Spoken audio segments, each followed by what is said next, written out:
Jadi di sini ada 2 pertanyaan harus dipilih. Nah, misalnya aku tanya 1 atau 2, 2 gitu. Aku atau dia, gitu. Jadi ini pertama untuk Wiwik dulu, siap. Sudah siap, Wi? Betul, Wi. Deg-degan gitu ya? Boleh oh masa nggak bisa? Nggak bisa bang, nggak bisa, santai. Oke, pertanyaan pertama, standby Wi, standby. Ini nggak boleh lama-lama, nggak boleh mikir ya, langsung jawab. Secara spontan. Aceh atau Jakarta? Aceh. Wah, make up atau natural? Natural.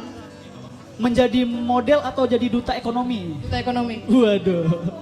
Kalau misalnya photoshoot atau video shoot? Photoshoot. Photoshoot, siap. Berarti emang suka model-model. Ini tolong kameramen di foto sekali ya.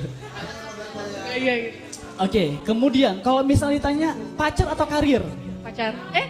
Ya, jelas ya. Pacar sambil berkarir gitu. Wah, pacar sambil berkarir. Itu gimana? Harus bisa. Harus bisa. Manage Oh. waktunya harus adil gitu. Itu berat pertanyaannya Wi ya, berat. Sengaja emang dijebak nih. Kemudian ini paling berat nih. Nia Beauty Makeup atau Pasha Cute?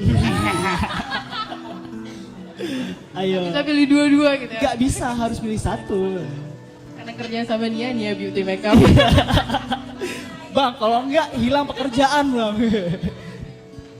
Oke, kemudian nih. Ons sudah siap? Deg-degan ya. Takut salah. Pilihan anak band atau pesepak bola? Sepak bola. Wih, bang, pesepak bola bang. Bang. Boleh dilirik nih bang? Oke, kemudian pakai gaun atau kasual? Gaun. Gaun. Berarti, bang glamour dikit nih bang. Kemudian nih, kok misal ditanya Yayang atau Wiwi? Berat. Samping Wiwi jawabannya Wiwi. Berat. Wiwi. Wiwi, karena di samping Wiwi ya, nggak mau dijambak-jambak gitu ya. Mau jadi model atau duta lingkungan? Duta lingkungan. Wah, siap. Kalau misalnya dikasih produk Hermes atau dari Bay Shanti? Mbak Shanti. Karena Kak Bay Shanti sering support gitu ya. Oke kawan-kawan, nanti ada edisi selanjutnya kita kembali lagi kepada abang-abang Clover sini ya. Mungkin boleh menghibur lagi untuk satu lagu untuk abang Clover.